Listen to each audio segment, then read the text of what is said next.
Hello and welcome, everyone. I'm Tom Bowley, Chief Market Strategist at earningsbeats.com, and this is Trading Places Live. It's Monday, January 24th, 2022, and I'm pre-recording this Trading Places Live for Tuesday, January 25th. I tell you, it was a wild day on Monday. Huge, big losses seen in the morning. Massive reversal, finishing in positive territory. It's kind of hard to say what Tuesday might hold, but right now futures are down rather significantly.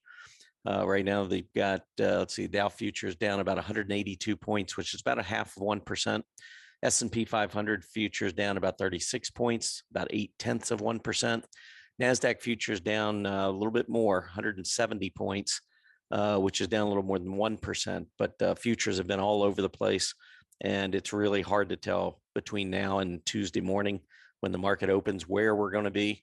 But I do think at this point, with the volatility as high as it is, just expect the unexpected. That's what I would be looking for. All right, let's take a look at today's agenda. Going to start off with that daily market recap. I could spend probably about 5 hours just on the daily market recap with everything that happened on Monday, but we'll start there, get into talking technically, take you through sector analysis, earnings spotlight, and then we'll wrap up with the 3 you must see. Before we get into any of that, let me take you over to earningsbeats.com. For those of you who are new, if you go to earningsbeats.com, simply scroll down on our homepage. You'll find an area where you can sign up for our free newsletter. This is our Earnings Beats Digest newsletter. Simply type in your name, email address, hit that subscribe button, and we'll get you started. It's published 3 times a week, Mondays, Wednesdays, and Fridays. Normally just a couple of paragraphs and a chart, so a very easy read. And I like to make it very educational. I think you'll enjoy it. Hopefully learn some things along the way, maybe help out with your own trading strategies, maybe add a little piece or two that might help. But anyway, if you go over to earningsbeats.com, just scroll down, find this area, sign up. Love to have you. There's no credit card required, and you can unsubscribe at any time. All right, let's move on to talking technically, or excuse me, to daily market recap first. And I mean, it was crazy. You can see the selling that we have seen in January so far. I mean, it has been almost straight down. If you look back, we have gone now from 6-month high at the beginning of January to a 6-month low at Monday's low. So it has been crazy. The volatility has been wild, and we did get a reversal though. So that's the good news. The Dow Jones Industrial Average was breaking way below these prior lows on an intraday basis, but then we came back up and we held. So at least in the short term, holding on to some key support. The S&P 500, 4,300 is a level I've been watching very closely. We got down well beneath that to about 4,220, I believe, on Monday during the morning session before we rebounded and finished all the way back up above 4,400. So a big reversal there. NASDAQ, same thing, was down massively, down close to 13,000, came all the way back and finished up at 13,855. So just an incredible reversal, unbelievable, but it comes on the heels of a lot of selling. So, you know, it probably is temporary. We still got a lot of issues to go. We got the Fed meeting next couple of days. It's going to be a wild week for sure. Mid caps also breaking down below these prior lows, did manage to come back up, finish well above 2,600. So that helps. Small caps, same thing. Big move down, well below these prior levels, but did manage to close over 1,300, holding on to these prior support areas. As far as the sectors go, well, it was wild there too. Discretionary up 1.2%, communication services up about 0.75%, energy 2/3%, industrials more than 0.5%, and the one group that was hit the hardest was the defensive group, utilities. Utilities had been doing fairly well earlier in the week relative to some of the more aggressive areas as the sell-off has accelerated over the past, I don't know, three weeks or so. But energy was really the only one. When I look at these various charts, energy is the only one that looks good technically. The pullback looked like we were breaking down below the rising 20-day EMA, came back up and closed above it. So I would say of these, energy is the one that's the strongest technically, but some of these others have been so oversold. I wouldn't be surprised if we do see a continuing bounce, if not tomorrow, maybe later in the week after the Fed comes out. Maybe the market just needs a relief rally. We'll see how things, align. I did send out an email to our members at Earnings Beats earlier today. It was around 10:15 in the morning when I said, look for a possible reversal, because the volatility index had reached a level where normally we do see some a reversal and some bullish action. And I'll show you that chart in just a couple of minutes. First, let's go through the 10-year Treasury yield. The yield on Monday did bounce off of its low as well, got down under 1.71%. You can see back down close to this area to test the prior lows, and then also that rising 20-day EMA. So the 10-year Treasury yield, after moving down for about 3 or 4 days, did find a key area of support, tried to bounce off of it, finished down 1 basis point for the day at about 1.74%. Let's move on, because I think this S&P 500 chart, this is a chart that I think is really important when you get into an emotional market. And that's what we are right now. I mean, we've broken down, went below some key support levels. We lost recent price support. We lost the 50-day moving average. We lost the 20-day moving average, you can see. And as we've been moving down, volatility, the VIX, has been moving up. And I just want to quickly point out, make sure everyone is aware, when you get up over about 30, I'm going to mark this right here with that line. You go back the last 10 years. Well, in this case, what do we have? Seven or 8 years. You go back and you see anytime we've gotten up in that 30 area. Now, sometimes we've gone beyond 30. And that's the problem. Sometimes the VIX hits 30 and you think, okay, now's the time to get in the market. Well, if it keeps going and you get a couple more days where you go to 40, 45, you could be significantly lower on the S&P 500 than where you were when the VIX hit 30. So that's the problem. You don't know exactly where it's going to turn around, but what I can tell you is that history tells us that once we move into the 30s on the VIX, we're getting close to a bottom. You can see that back here in 2015, this low here, we were up in the low 50s. This next low, the VIX got up just about the 30, maybe around 28 or so. These two bottoms right here coincided with the VIX up around 30. This first big selling episode in February of 2018, VIX went up past 30, got up to 50 there. The fourth quarter of 2018, remember when the Fed turned hawkish? I remember Jerome Powell said, hey, we're going to raise interest rates twice. I remember writing an article and said, I don't think you're going to raise it all. They ended up cutting. Their next move was to cut rates in July of 2019. So just because the Fed's talking about raising rates right now and all these rate hikes and all this inflation doesn't necessarily mean we're going to get it. Anyhow, back in 2018 on that move down, you can see the VIX had spiked up into the mid 30s, 36, 37. Now the pandemic, only twice have I seen the VIX do this. Once was the pandemic, March 2020. The other was the financial crisis in 2008. I mean, we have to be really, just throwing in the towel, like there's no hope for the VIX to get up into the 80s or toward 90.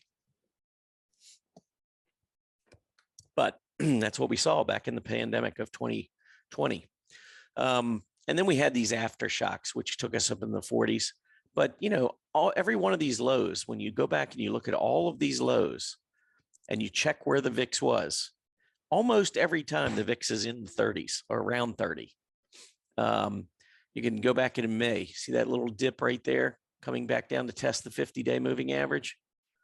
VIX was up at 29. In September, when we came down here, VIX got down to about 29 or up to about 29.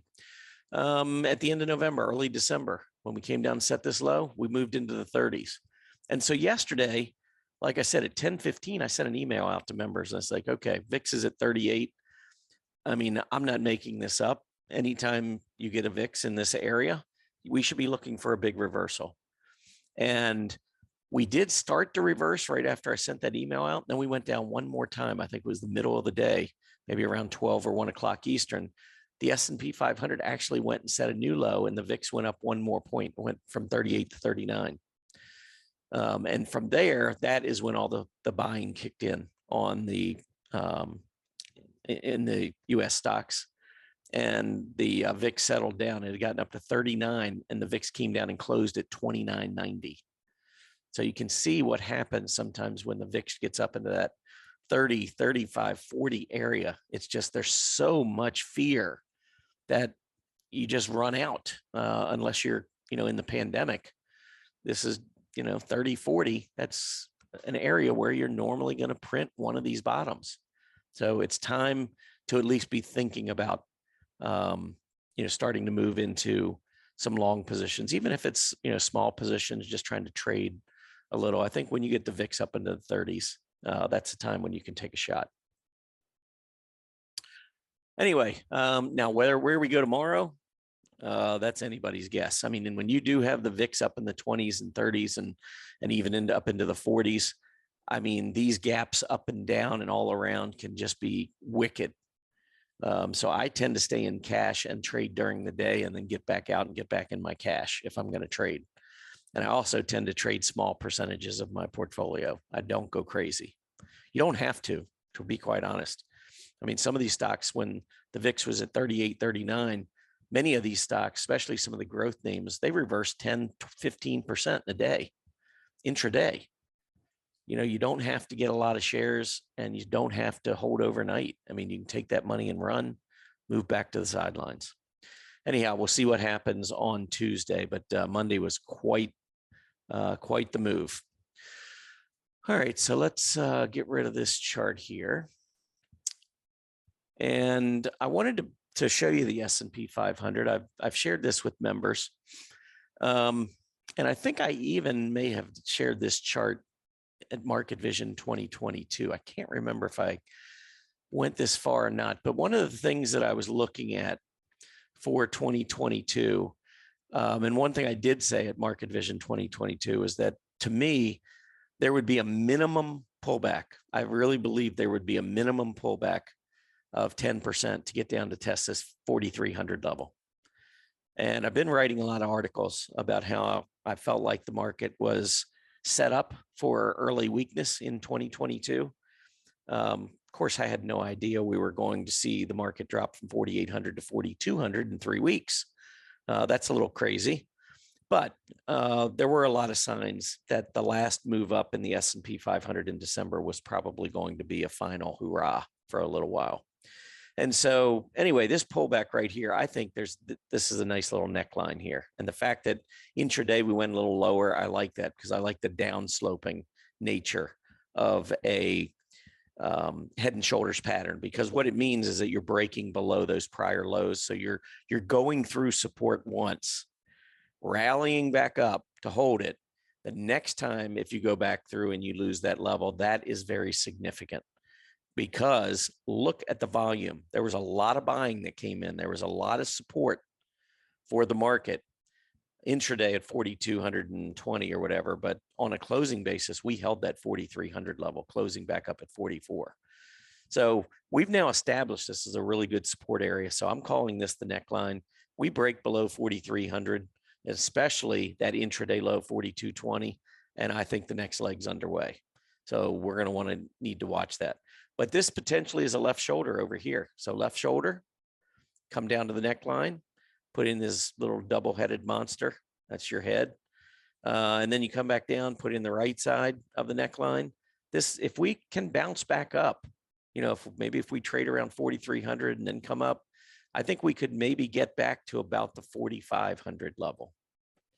That was where we broke down right here, below 4,500. 4,550 was the high over on this side. So I'd actually like to see a lower right shoulder than left shoulder. I think that kind of just gives it a little bit more of a bearish look. Same thing with the neckline. So I'm thinking 4,500, anything back close to 4,500, I'd be very careful if I was on the long side. Also, the declining 20-day EMA, as that continues to drop, that's going to provide some headwinds for the bulls trying to get through. So we got some issues here, no doubt about it.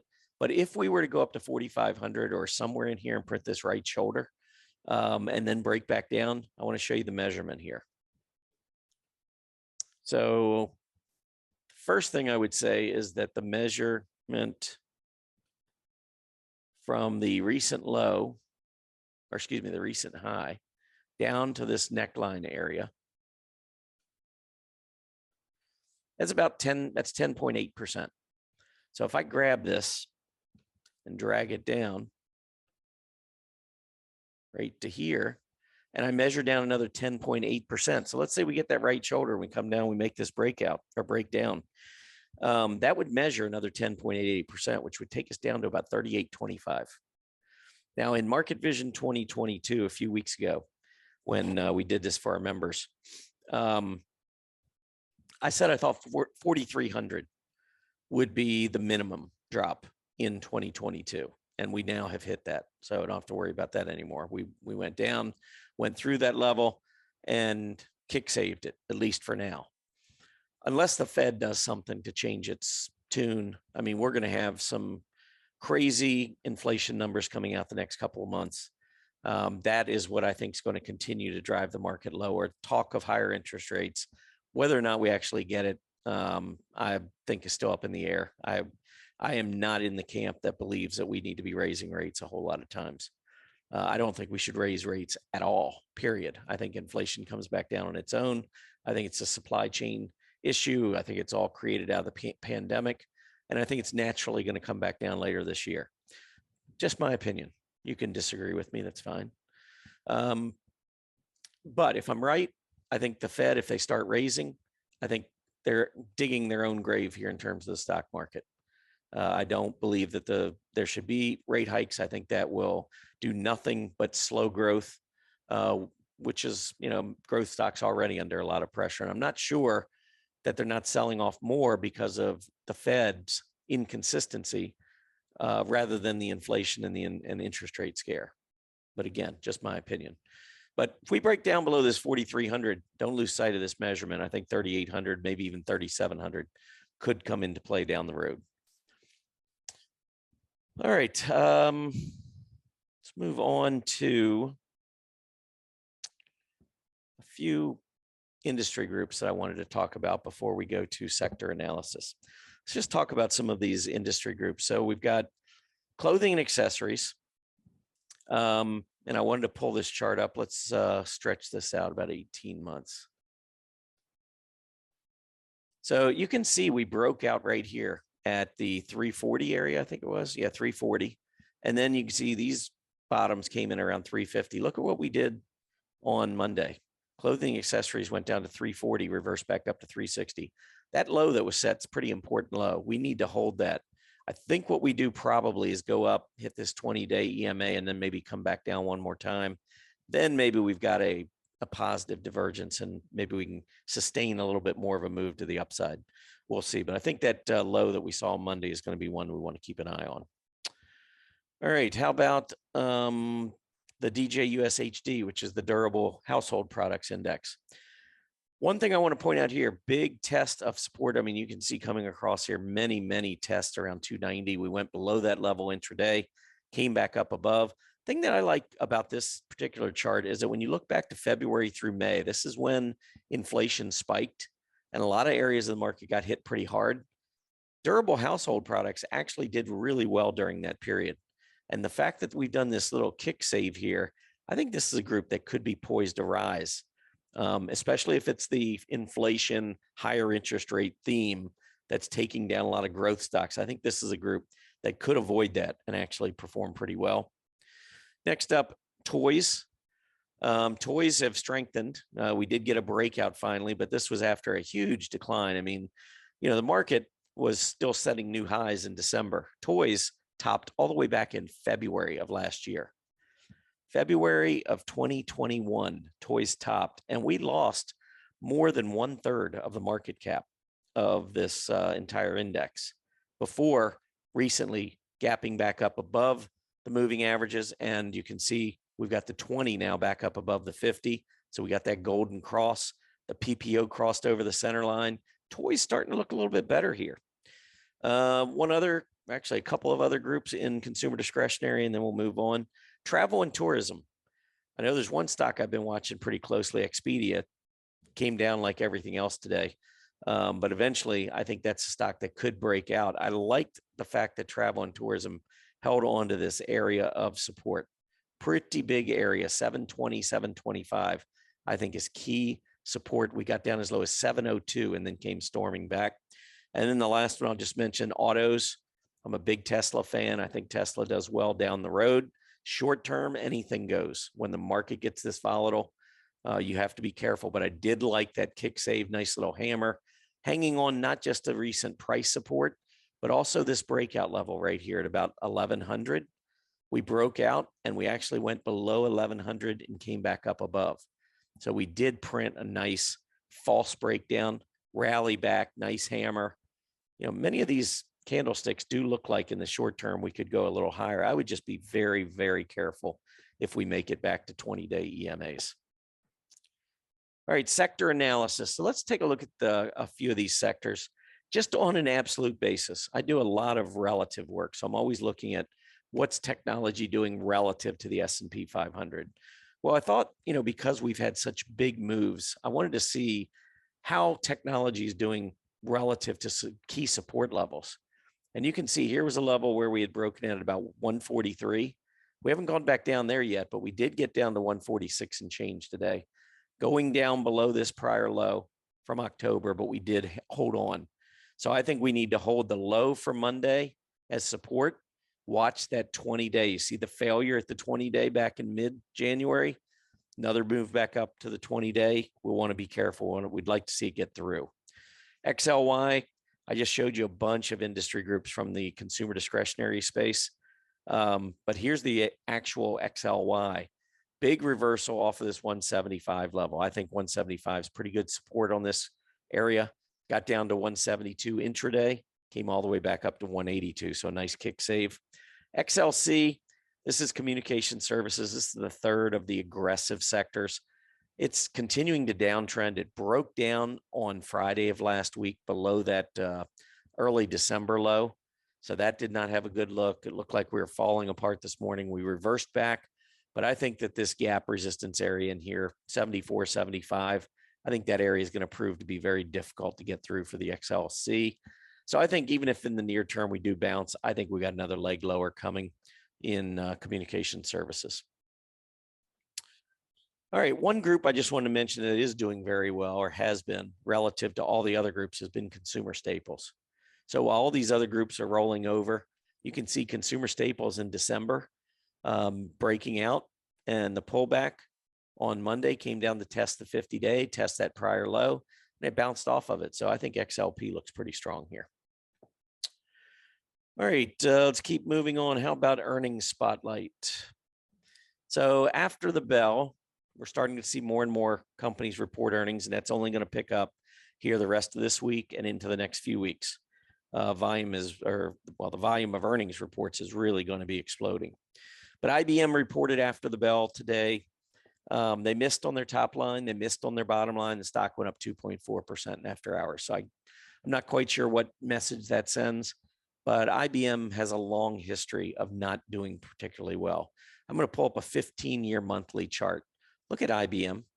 The S&P 500, well, I think the NASDAQ has gone up almost 400% since we broke out. Since the S&P 500 broke out in April of 2013, above the 2000, 2007 peaks. Since that time, I think the NASDAQ has gone up close to 400%. Here's IBM, big blue, over the same period, going nowhere, zero. So I don't trust anything when this company reports. We do see some gap ups from time to time, but it's just been unable to sustain them. I would be very careful with IBM. Now, a company that did report earnings, beat top and bottom line and was getting a tremendous response was Brown & Brown, BRO. And this is in the insurance area. Look at the AD line. AD line has been strong. Overall price action has been pretty good. We did have a nice reversal, a bullish engulfing candle printing on Monday. After hours, Brown & Brown was up almost 18%. Really nice reaction. Everything else was pretty flat. Like I said, IBM up a couple percent. Steel Dynamics came out with pretty good report from what I could tell. Revenues beat 5.31 billion versus 5.22 billion. Bottom line beat 578 versus 573. Stock, however, was down about 0.6% after hours. AD line's been falling. It just looks to me like it's been distributed.